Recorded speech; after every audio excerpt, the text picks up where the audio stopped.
Hello everyone, আসসালামু আলাইকুম। ইয়ানস kitchen আপনাদের স্বাগতম। এই হলো পুরান ঢাকার নাজিরা বাজারের রাত 2:30 বাজের চিত্র।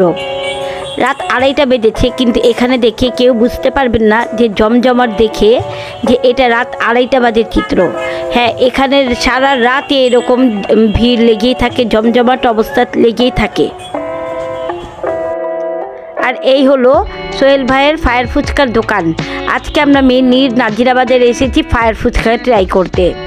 অনেক দিন যাবত শুনছিলাম যে ফায়ার ফুচকা নাজিরা বাজারে পাওয়া যায়। ফায়ার পান তো খেয়েছি, এখন ফায়ার ফুচকা একটু ট্রাই করার জন্য আজকে এই মধ্যরাত্রেই আমরা এসে পড়েছি নাজিরা বাজার সোহেল ভাইয়ের এই ফায়ার ফুচকার দোকানে।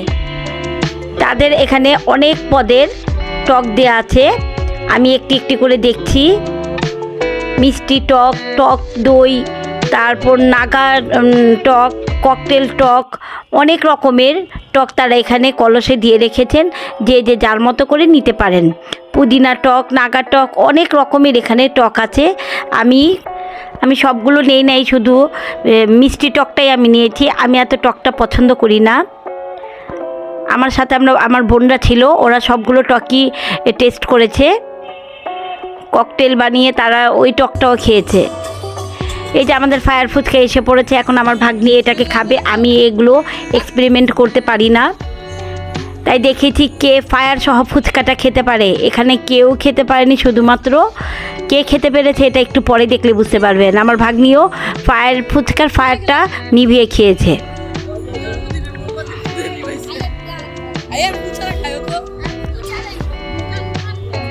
তারপর আমার ভাইগনাও ট্রাই করছে, দেখি ও পারে কি না। ফায়ার ফুচকা ও খেতে নিয়েছে। আমি এগুলো একটু ভয় পাই, তাই এটার জন্য আমি এই এক্সপেরিমেন্টটা করিনি।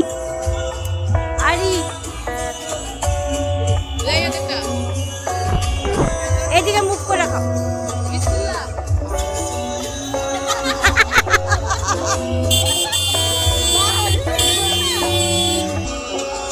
এদিকে মুখ করে, এদিকে মুখ করে।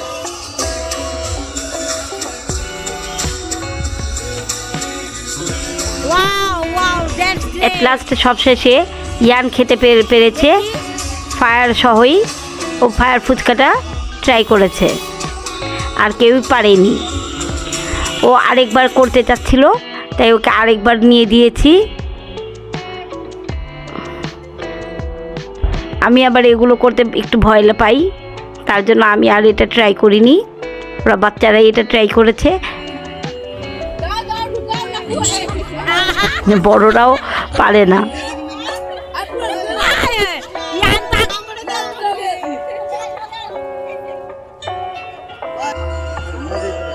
ওনাদের রেগুলার ফুচকাও অনেক টেস্ট। আমি ওনাদের রেগুলার ফুচকাটাই ট্রাই করব। ফুচকার সাইজগুলো অনেক বড় বড় ছিল। আমি এখানে মিষ্টি টকটা দিয়ে নিয়েছি। ফুচকার সাইজগুলো খুব বড় বড় ছিল। সাধারণত এখন ফুচকা মামাদের দোকানে ফুচকার সাইজগুলো ছোট করে ফেলেছে, বাট এদের ফুচকার সাইজগুলো বড় বড় ছিল। আর প্রাইসও কিন্তু খুবই কম, মাত্র 50 টাকা।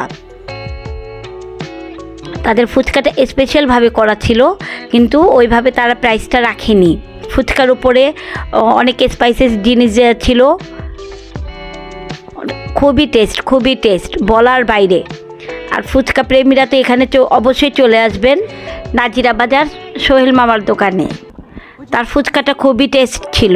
অন্যান্য টকগুলো একটু দেখছিলাম, তেঁতুলের টকও ছিল, মিষ্টি টক ছিল, সব ধরনের টকই এখানে ছিল। আপনারা যে যেটা পছন্দ করেন এখান থেকে খেতে পারবেন। আমার সাথে সবাই এই টকগুলো এভাবে মধ্যরাতে রাতে ঘুরে ঘুরে খাওয়ার মজাটাই আলাদা। যারা পুরান ঢাকায় থাকেন তারা এই আনন্দটা অবশ্যই করেন। আমরা যেহেতু পুরান ঢাকায় থাকি, তাই এই আনন্দগুলো করে থাকি। মাঝের মধ্যে অনেক সময় আমরা মধ্যরাত্রে এই নাজিরা বাজারে গিয়ে এভাবে টুকটাক কিছু খেতে থাকি।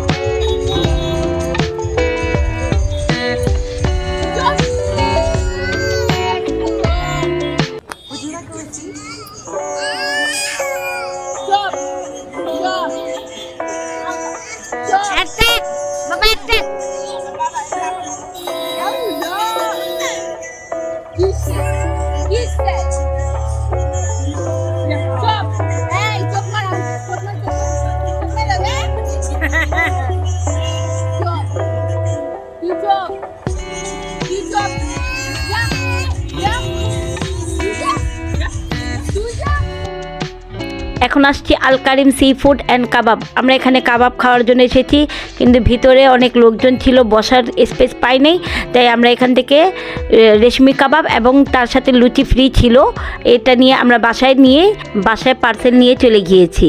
তাদের কাবাবে ঘ্রাণে পেটটা একেবারে ভরে গিয়েছিল। এই যে তাদের কাবাবগুলো আমরা ওপেন করে দেখিয়ে দিয়েছি, তাদের কাবাবগুলো খুবই ভালো ছিল, বাট তারা একটা মিস্টেক করে ফেলেছে। আমাদের কাবাবের সাথে যে লুচিগুলো ফ্রি ছিল সেই লুচিগুলো আমাদের আর দেয়নি। আবার লোকদের আমরা যখন ফোন করে বলেছি, তারা আমাদের বাসায় আবার পাঠিয়ে দিয়েছে। আমরা এক্সট্রা কিছু পরোটা নিয়ে এই কাবাবগুলো আমরা আজকে বাসায় খেয়েছি। আমার ভিডিওটি ভালো লেগে থাকলে প্লিজ আমার ভিডিওটিকে লাইক, কমেন্ট এবং শেয়ার করে দিবেন। যারা এখনও আমার চ্যানেলটিকে সাবস্ক্রাইব করেননি, কোনো ব্যাপার না, আপনার মন হলে করে ফেলবেন, এবং যারা করেছেন তাদের অসংখ্য ধন্যবাদ। আজ এই পর্যন্তই। আল্লাহ হাফেজ।